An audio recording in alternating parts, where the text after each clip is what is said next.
rekan-rekan semua, kembali di YouTube saya ya. Pada hari ini kita akan bincang-bincang sedikit dengan salah satu jurnalis muda ya, yang sekarang ini istilahnya sudah UKW ya. Ya, sudah menempuh uji kompetensi wartawan ya. UKW itu ada levelnya nggak itu? Ada, dari muda, media, utama. Kalau muda itu wartawan biasa, media itu redaktur, utama itu pemret ya. Ya. Jadi muda, media utama. Kalau saudara ini apa ini? Kalau saya kebetulan baru muda ya. Karena kita baru sadar bahwa UKW itu penting untuk menopang profesi kita dan menjadi bukti bahwa memang kita sudah menjadi jurnalis profesional. Baik. Artinya saya ini berwawancara dengan seorang wartawan, Pak ya. Jadi Ya. kategorinya sudah dianggap, Ya bisa dikatakan begitulah, insya Allah. sudah dianggap wartawan ya. Insya Allah wartawan saya. Ya, baik. Rekan-rekan semua, karena hari ini kita akan berbincang sedikit mengenai bagaimana fenomena pemberitaan ya. Ya. Pemberitaan di portal-portal online. Ya. Karena kan sekarang ini bukan hanya Kompas, Ya. bukan hanya Detik, Ya. Republika dan lain sebagainya. Ya. Media-media yang memang sudah besar. Ya. Tapi banyak juga misalnya pemberitaan dari media-media yang kecil Ya. yang secara tidak langsung itu mengisi ruang-ruang pemberitaan saat sekarang ini. Siap. Dan ini menjadi ramai Ya. ya.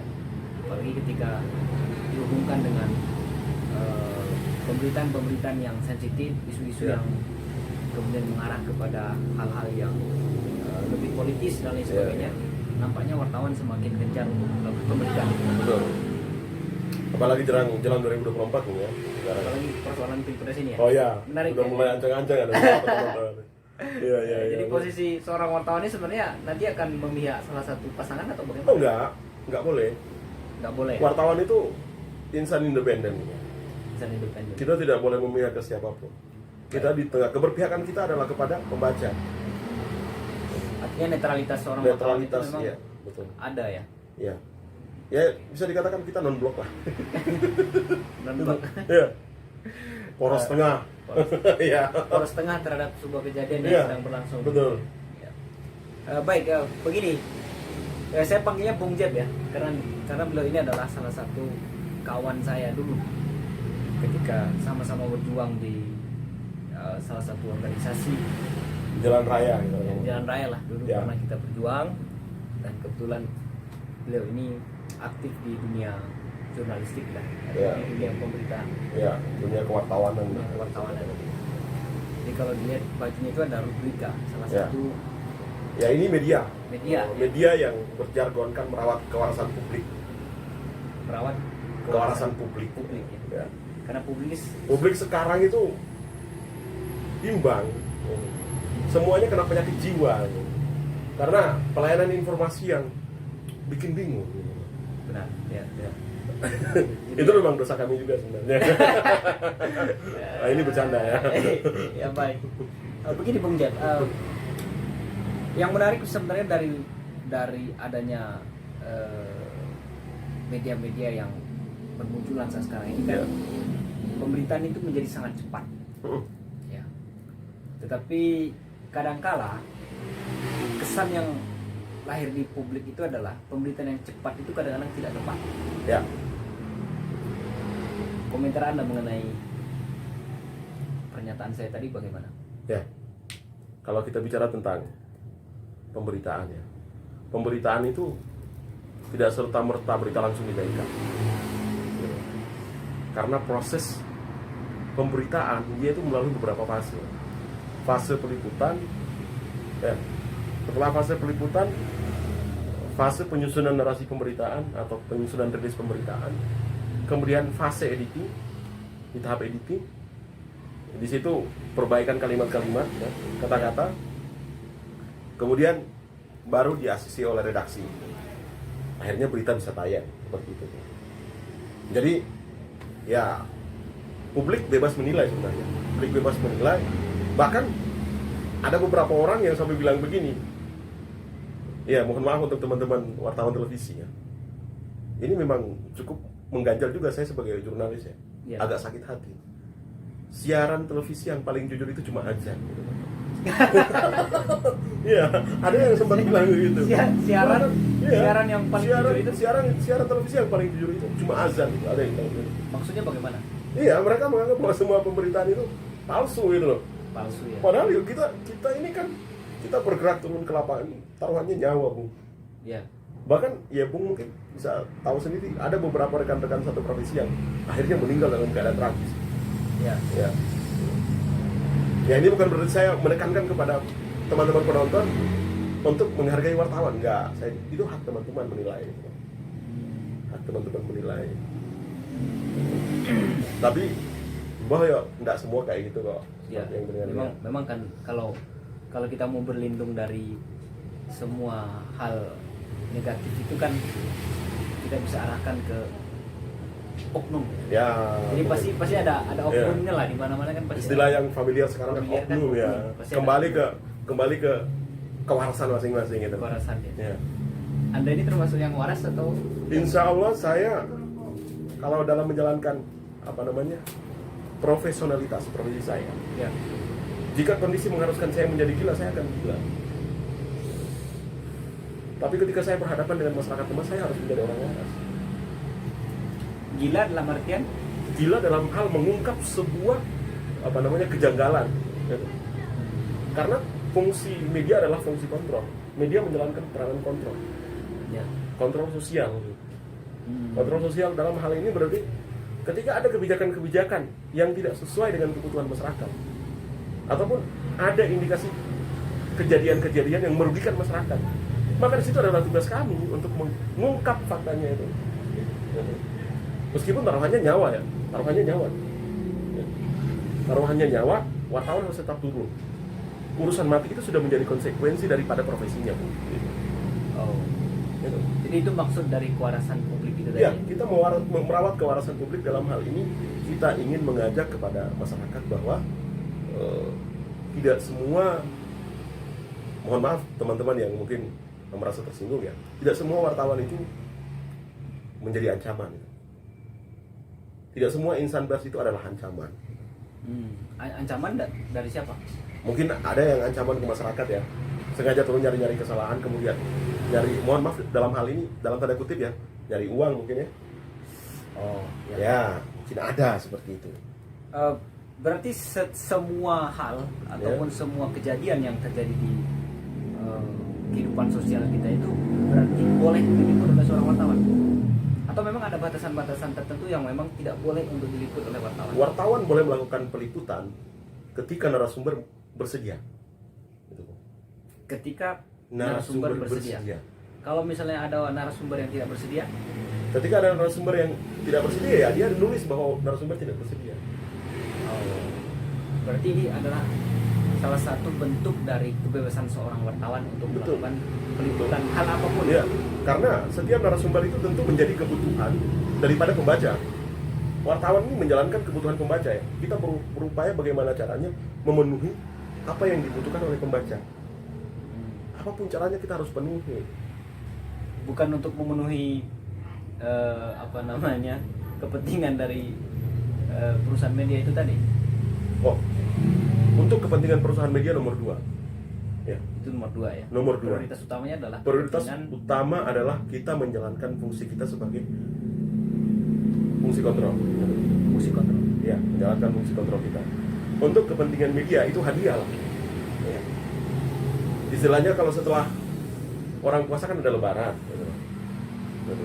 Jadi setelah kita berbuat baik, ya pasti ada hadiah. Kita dipercaya oleh masyarakat itu adalah bentuk hadiah.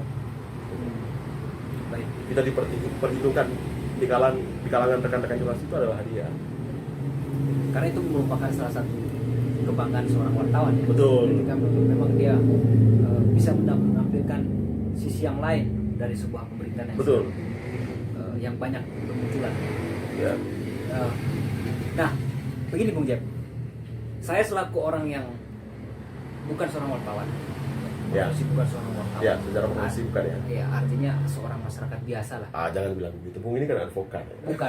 Oh iya, saya, siap. maksud saya ini dari sudut masyarakat sipil yang biasa Ya. yang kemudian istilahnya mengkonsumsi hasil kerja-kerja dari seorang wartawan Ya. dalam bentuk berita yang ditampilkan. Itu kadang-kala merasa bingung karena kenapa?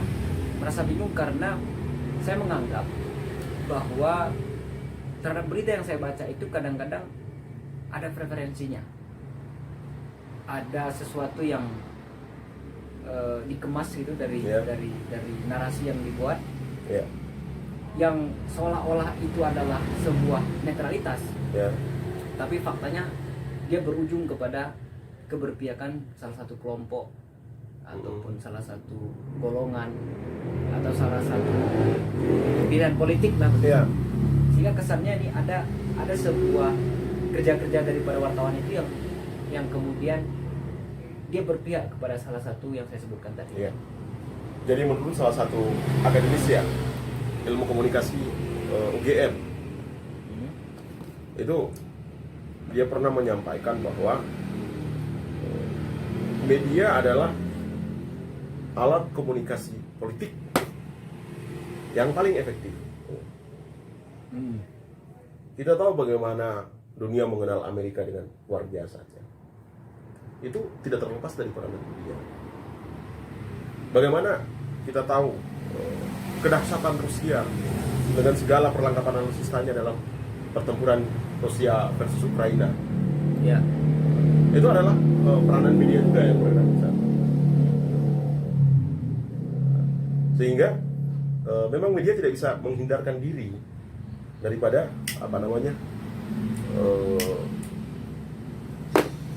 Kesan publik, informasi kepentingan politik. Tapi dalam tanda kutip, politik. tugas media secara idealnya adalah menjadi penghubung antara aktor-aktor penting di negara, ya, atau di satu lingkungan dengan masyarakat. Itu tugas media sudah. Ya. Media secara idealnya harus menjaga independensi. Dia harus menjaga independensinya. Oke.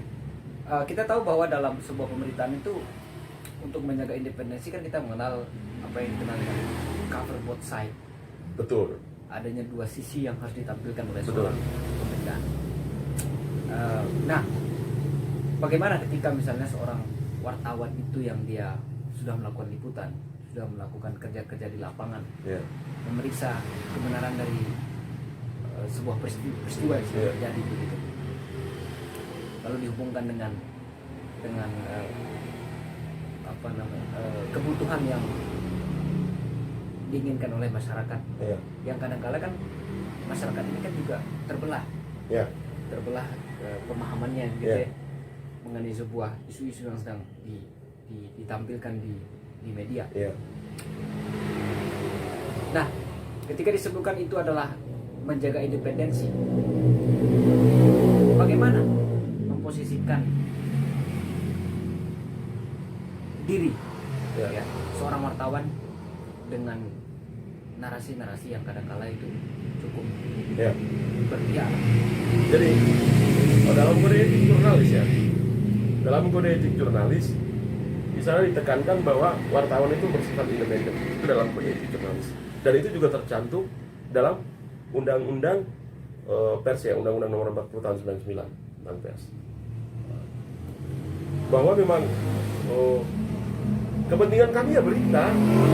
Terus sekali lagi, kepentingan wartawan itu bukan apa-apa, kepentingan kami berita. Kepentingannya berita. Kepentingan kami cuma berita.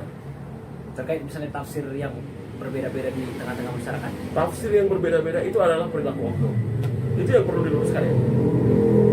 Kepentingan jurnalis di lapangan adalah berita. Tafsir yang berbeda-beda di kalangan masyarakat itu adalah tindakan dari oknum yang tidak bertanggung jawab. Jadi ya itu seperti tadi di awal saya bilang, ya jangan dianggap sama semua. Kan kasihan mereka yang nggak punya dosa, ya nggak punya dosa apa-apa harus terjerumus juga Ke lembah hitam. ke lembah hitam, ya ke lembah hitam penilaian ya, bukan pemerintahan, penilaian publik ya, itu bahaya. Iya. Nah, sebagai tadi disebutkan di awal bahwa sebagai seorang wartawan atau seorang jurnalis itu kan ya sebagai corong lah untuk pemberitaan di tengah-tengah masyarakat. Sehingga dunia informasi saat sekarang ini kan memang cukup mudah diakses oleh siapapun. Betul. Tidak ada yang perlu untuk ditutup-tutupi, Ya. ya kan? Nah sekarang ini kan yang perlu kita sadari bahwa mengenai kualitas daripada berita itu sendiri yang kadangkala ada sebuah berita yang cenderung istilahnya asal buat gitu lah. Ya. Asal buat untuk memancing misalnya para pembaca agar dia mengklik link dari sebuah berita yang disebarkan melalui WhatsApp dan lain sebagainya. Ya.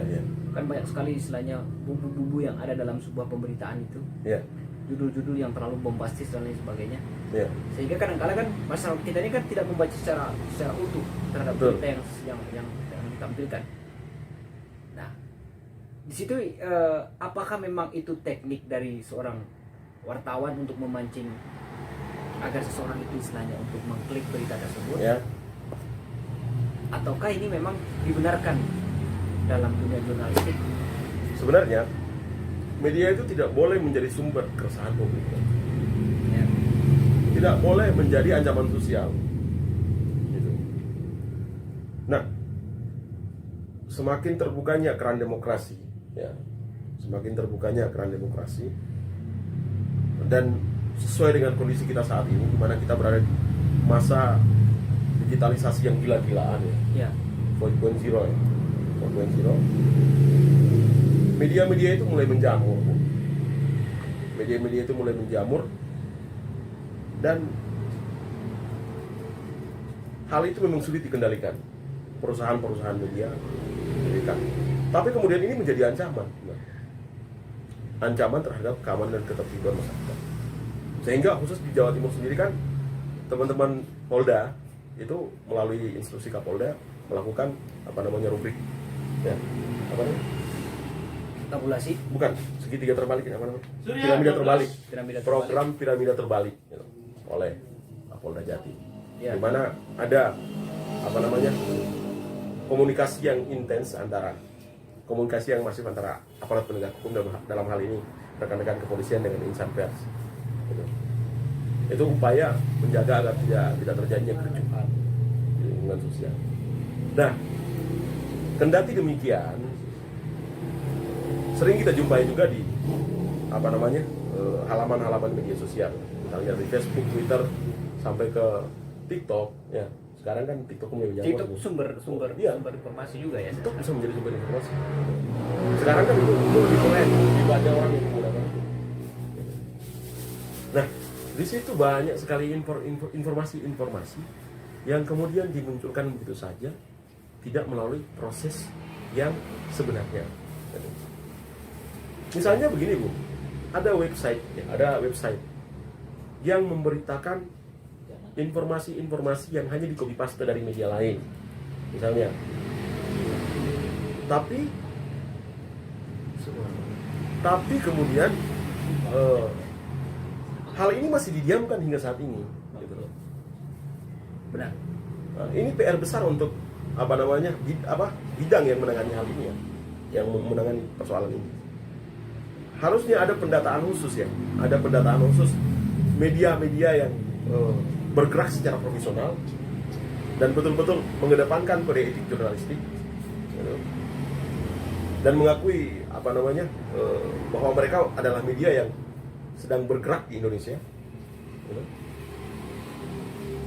Sementara itu media-media yang berdasarkan telaah ataupun pengkajian teman-teman bahwa itu media-media hoax, media-media palsu, ya, itu harusnya disingkirkan, diblokir atau di-ban sekalian itu website-nya. Iya. Kenapa begitu? Karena dia akan mencederai eksistensi dunia jurnalis kita, Nah, terutama jurnalis online, ya. ya karena memang jurnalis online ini juga nampaknya kewalahan ya dengan model pemberitaan yang seharusnya ditampilkan kepada masyarakat. Betul. Karena kan banyak sekali misalnya jurnalis yang kalah cepat, Ya. dan juga kalah tepat dengan pemberitaan yang ataupun misalnya informasi yang disampaikan oleh seseorang Iya. melalui akun-akunnya, melalui Iya. Twitter, melalui Facebook atau melalui TikTok begitu. Betul. Nah, apalagi misalnya dengan adanya sebuah kejadian yang itu diliput berdasarkan video ya, Iya. video yang live streaming begitu, Iya. sehingga kan informasi yang didapat oleh masyarakat itu kan kadang tidak utuh, Betul. tidak kemudian disebutkan siapa pelakunya, Betul. kemudian bagaimana kejadian yang sesungguhnya. Iya. Ada pihak-pihak, artinya berita-berita yang seperti itu ataupun informasi-informasi yang seperti itu tidak memenuhi unsur yang kita kenal dengan Ya. 5W1H itulah, Ya, betul. sehingga Padahal kan jadi kacau di 5W1H itu kan menjadi pakemnya ya. pakemnya Seorang jurnalis melakukan pelayanan informasi publik gitu. ya. Nah, apakah ini juga menjadi salah satu ancaman bagi seorang wartawan ketika informasi-informasi itu dicomot-comot dari banyak misalnya Tentu saja platform-platform? iya, Bu. Tentu saja iya. Bukan hanya menjadi ancaman saja, tapi menjadi hal yang paling meresahkan wartawan. Paling besar wartawan. Satu berita itu pasti pembaca nggak tahu bagaimana upayanya wartawan itu. Apakah dalam proses peliputannya dia harus berantem sama cahaya matahari yang menusuk, atau dia harus hujan-hujanan di jalan raya hanya demi memenuhi kebutuhan pembaca itu. Nah, ini sebenarnya hal-hal di lapangan yang memang tidak banyak diketahui dan tidak banyak disadari. Jadi ketika mencibir karya jurnalistik ya, hanya bisa bilang hoax, bahwa itu menyakitkan sekali. Kenapa begitu? Karena mereka tidak pernah berpikir bahwa upaya yang dilakukan oleh rekan-rekan media, oleh teman-teman jurnalis itu sangat berisiko. Leher kita gak ada, Bung, hanya demi teman-teman pembaca itu. Apalagi jurnalis investigasi ya. Saya kebetulan juga di media investigasi, media yang betul-betul mengawal kasus-kasus ya. Rubrika ini yang Anda maksud? Bukan. Ada satu media lagi. Di situ saya sebagai perwakilan wilayah Jawa Timur. Nah, itu memang dalam proses investigasi dan pemberitaan, bahkan pemberitaan, saya beberapa kali mendapat cibiran seperti itu. Entah itu dari kelompok yang merasa terancam dengan pemberitaan kami. Berarti jurnalis investigasi itu berbeda dong dengan jurnalis yang dia asal comot dari platform media sosial seseorang ya. Sebenarnya pada dasarnya jurnalis itu harus investigasi. Pada dasarnya jurnalis itu harus investigasi. Investigasi yang Anda maksudkan apakah investigasi secara online atau investigasi yang dilakukan ke lapangan? Investigasi yang lebih bagus adalah investigasi di lapangan. Proses investigasi berarti saya melihat, saya menulis. Apa yang saya lihat itu yang saya tulis.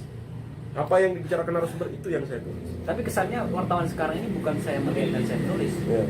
Saya membaca apa yang ada di platform media-media sosial seorang, Ya. kemudian itu yang saya tulis. Nah, ini mungkin ada juga beberapa instansi ya yang melalui humasnya mengirim rilis ke teman-teman jurnalis. Tapi untuk rekan-rekan jurnalis yang sudah profesional medianya ya. Kalau rekan media yang sudah profesional, tidak hanya media-media besar itu saja, Bu.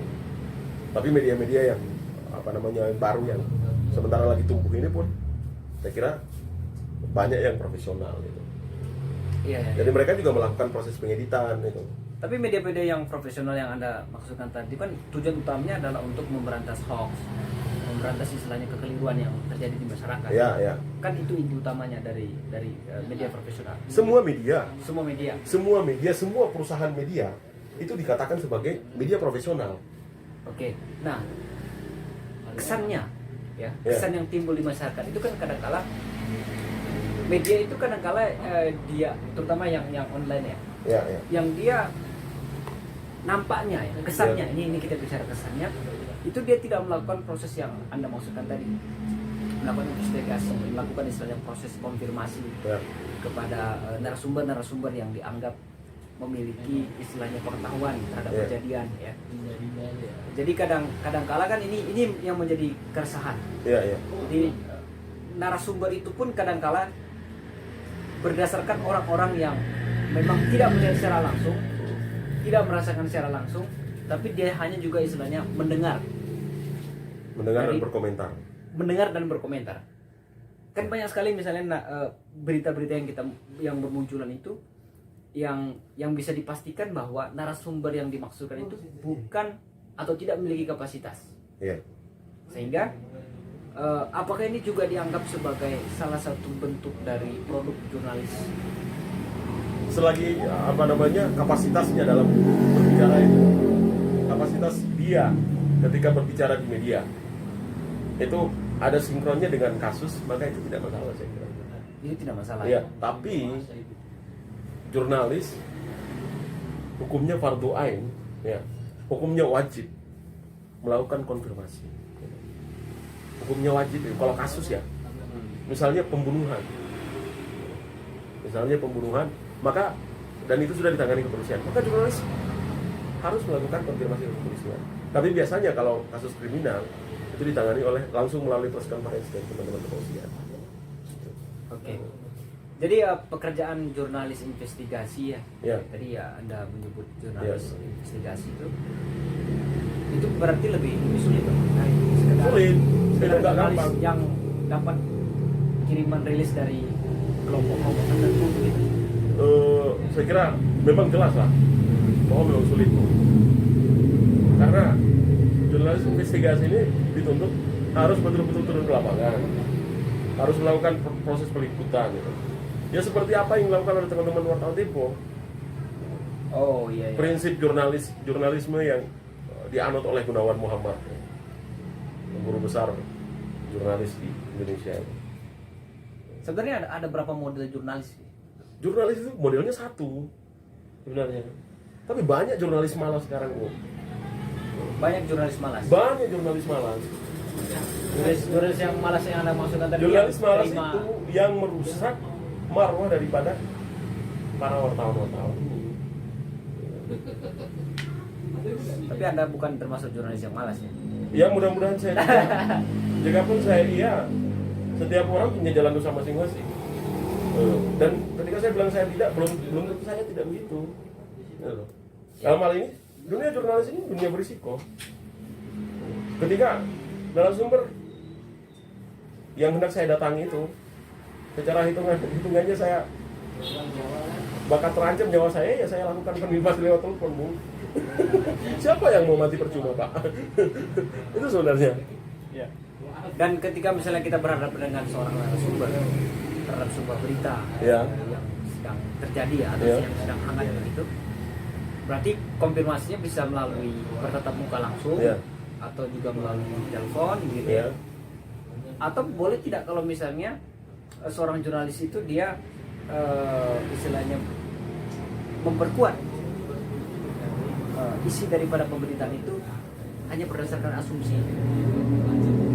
Oh, nggak boleh. Nggak boleh. Pemberitaan itu kan harus informasi yang valid. Ya, Tidak boleh berasumsi kita, Bu. sudah berasumsi. Ya, kalau kita berasumsi ya kita isi saja kalau mau opini. Ya kan gitu kan. Kita isi saja kalau mau opini juga kadang-kadang jangan diisi kok. Karena profesor sekarang kan lagi sibuk riset internasionalnya. Ya sudah diisi saja itu kalau mau opininya jurnalis. Gitu. Iya.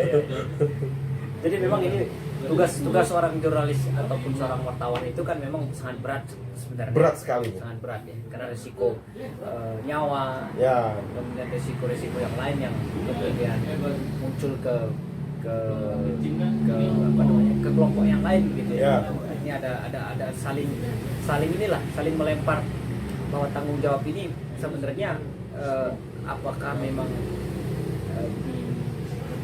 di jurnalis Ya. pribadi atau memang di keredaksiannya. Itu Ya. kan juga menjadi sesuatu yang sering diperbincangkan di masyarakat. Betul. Kemudian ada satu lagi, Bu, sebenarnya.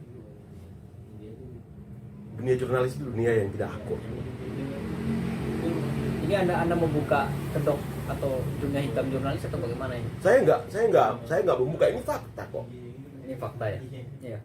Persaingan di dalamnya kan sudah mulai tidak sehat. Karena itu tadi ya. Bukan persaingan kreativitas lagi. Karena ada keberpihakan itu tadi ya. Bukan hanya persoalan keberpihakan, tapi mereka berbicara tentang eksistensi. Ini penyakit yang paling berbahaya.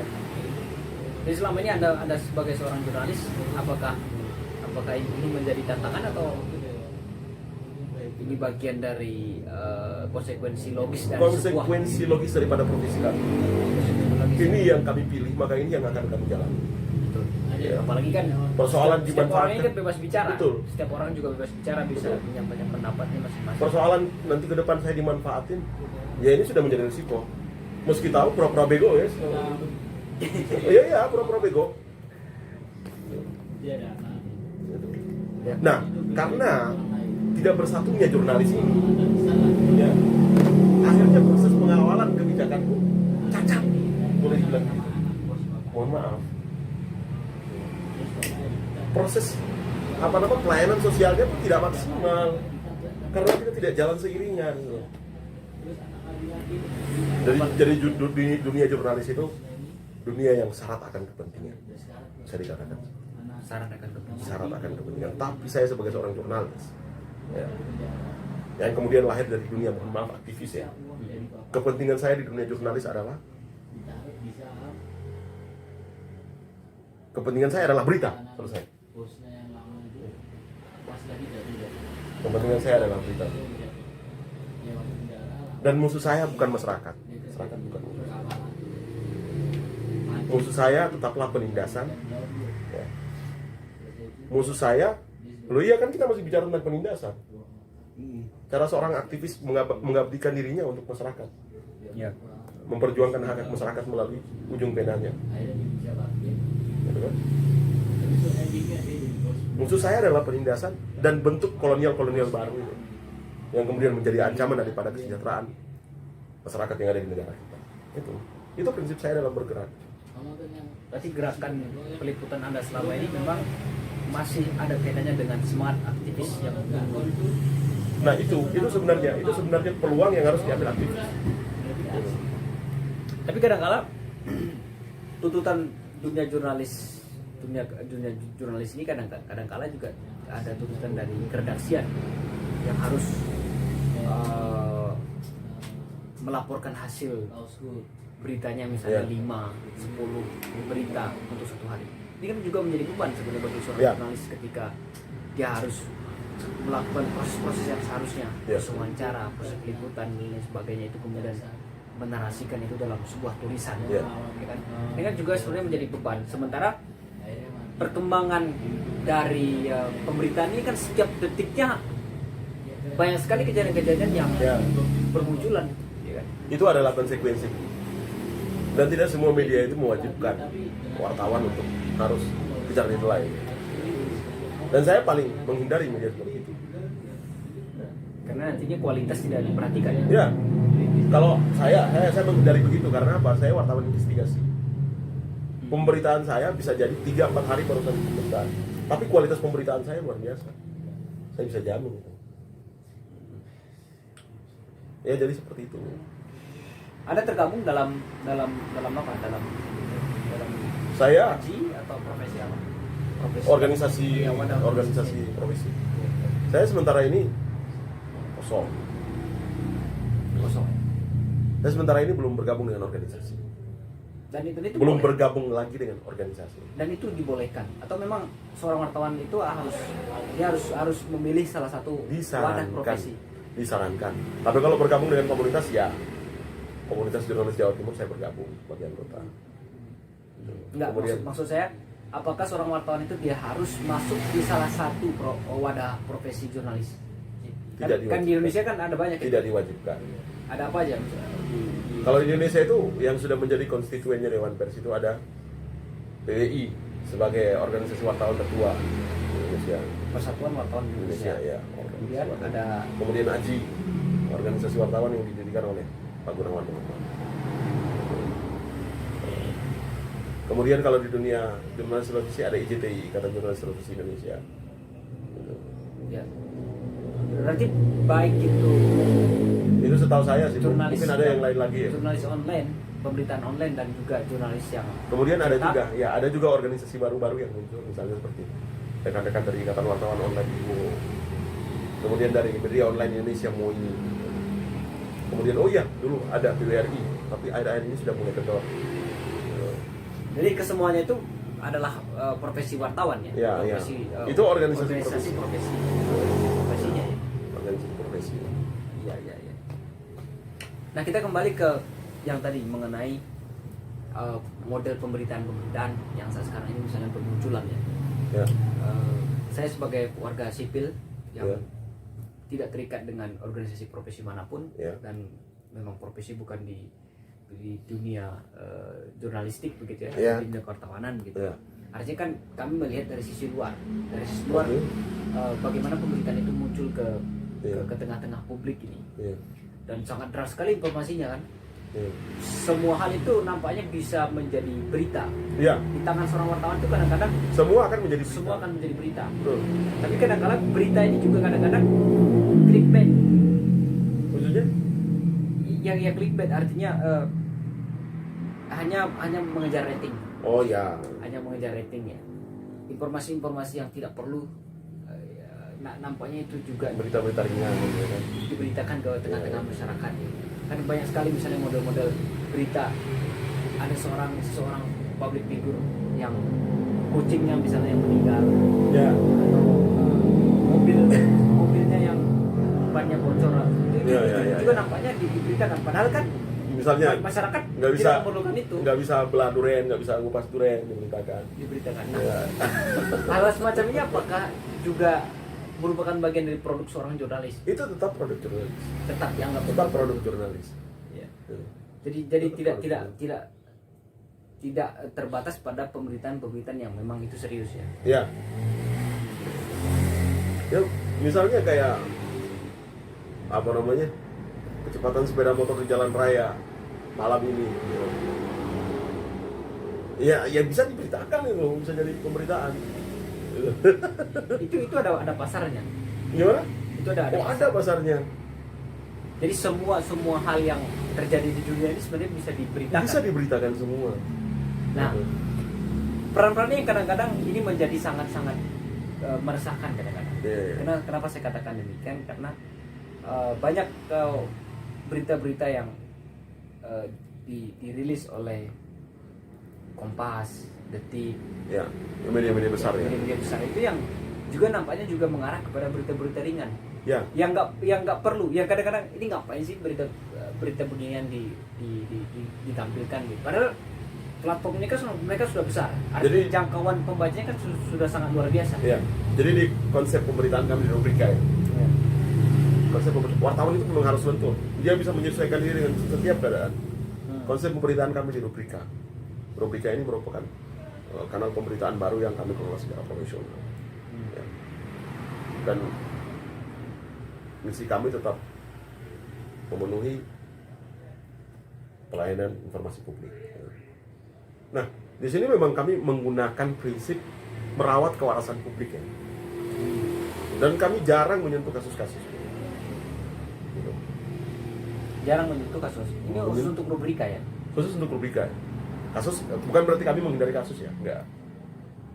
Karena publik ini sudah cukup gila dengan pemberitaan masalah terus di negara ini. Oh.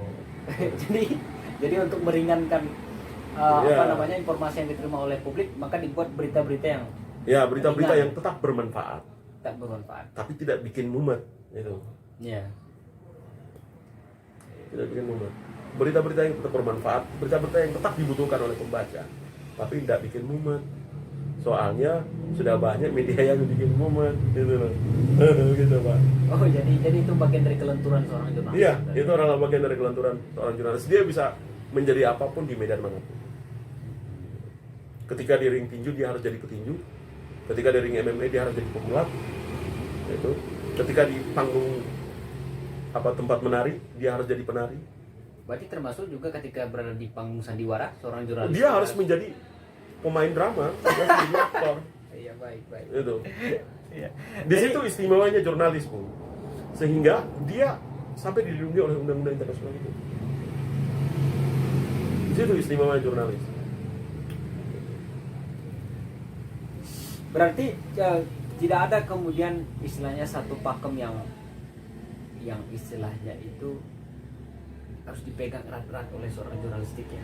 Pakem yang dipegang erat-erat oleh jurnalis adalah kode etik jurnalistik Kode etik jurnalistik. dan Undang-Undang Nomor 40 Tahun 99. Karena saya sebagai warga negara yang hidup di negara Indonesia, you know, maka saya harus patuh terhadap itu. Baik. Nampaknya itu sedikit mengenai bincang-bincang kita dengan Ya. Oh iya, dan mohon maaf ya kalau memang ada pembicaraan yang kurang berkenan itu. Ya, kita di sini kan menjalankan apa namanya? Jalan dosa masing-masing. menempuh jalan dosa masing-masing, Bung ya. Ini adalah apa namanya? Sharing saja. Sharing pengalaman, kita semua mengadu gitu. Ya. Baik, itu tadi sedikit obrolan singkat dengan Bung Jeb ya. Salah satu wartawan muda Ya. yang sudah ikut UKW tadi Ya, uji kompetensi wartawan. Meskipun banyak yang belum mau ikut ya, belum berkenan untuk ikut itu. Oh iya, mungkin itu pembahasan lain kita nanti Bung ya. Iya. Karena kita bicara yang normal-normal aja. Ya, Dan- kita dan tidak perlu lah harus tetap waras lah kita Bung. tetap waras ya. Ya. Karena dengan kondisi yang sekarang ini memang banyak yang tidak waras. Betul, banyak yang mulai gila ya. Yang gila ya. dengan model pemberitaannya luar biasa. Siap. Itu saja rekan-rekan.